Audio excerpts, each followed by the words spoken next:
દોસ્તો, ક્યારે એવું થયું છે કે તમે બધું સમજતા હો પણ બદલાવ થતો જ નથી?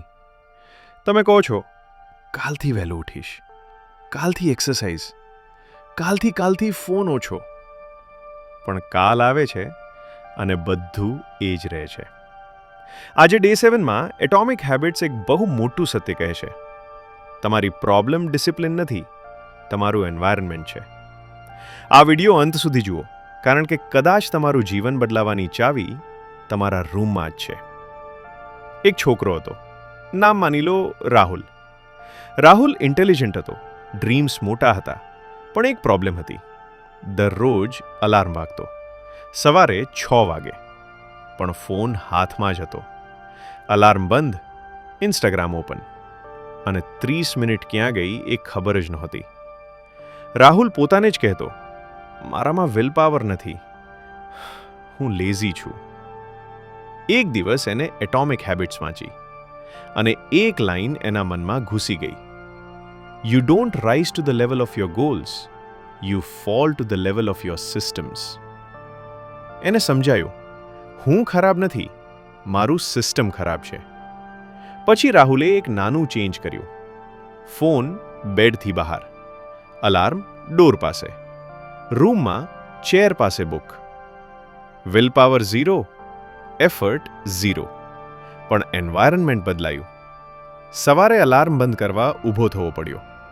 ઊભો થયો એટલે બેડમાં પાછો જવાનું મન નહોતું. 5 મિનિટ બુક, 5 મિનિટ વોક. નાનું લાગતું ચેન્જ, પણ એફેક્ટ મોટો. 30 દિવસમાં રાહુલ પંક્ચ્યુઅલી થયો, ફોકસ થયો, કોન્ફિડન્ટ થયો. એને ડિસિપ્લિન બનાવ્યું નથી, એને એન્વાયરમેન્ટ બનાવ્યું. એટોમિક હેબિટ્સ અહીં એક રૂલ આપે છે: સ્ટ્રોંગ બન, કંટ્રોલ રાખ, ઇઝી બનાવ, વિઝિબલ બનાવ. એન્વાયરમેન્ટને તમારો કોચ બનાવો. જો ફોન પ્રોબ્લેમ છે, ફોન દૂર રાખો. જો જંક ફૂડ પ્રોબ્લેમ છે, ઘરમાં લાવો જ નહીં.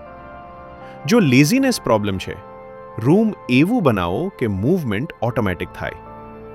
યાદ રાખજો, એન્વાયરમેન્ટ સાયલેન્ટ ટીચર છે. એ તમને કંઈ કહેતો નથી, પણ દરરોજ તમને ટ્રેન કરે છે. દોસ્તો, આજે ડે 7ની એક જ શીખ: પોતાને દોષ ના આપો, એન્વાયરમેન્ટને રીડિઝાઇન કરો. આજે જ એક નાનું ચેન્જ કરો. ડેસ્ક સાફ કરો, ફોન દૂર મૂકો, એક હેબિટ વિઝિબલ બનાવો. કાલે તમે બદલાયેલા દેખાશો. જો આ વિડીયો તમને સાચો લાગ્યો હોય તો કમેન્ટમાં લખજો એન્વાયરમેન્ટ અને માઇન્ડસેટ. ગુજરાતી ચેનલને સબસ્ક્રાઇબ કરો, કારણ કે આ સિરીઝ તમારા હેબિટ્સ નહીં, તમારું જીવન બદલે છે. મળીએ ડે 8માં એક નવી સ્ટોરી સાથે.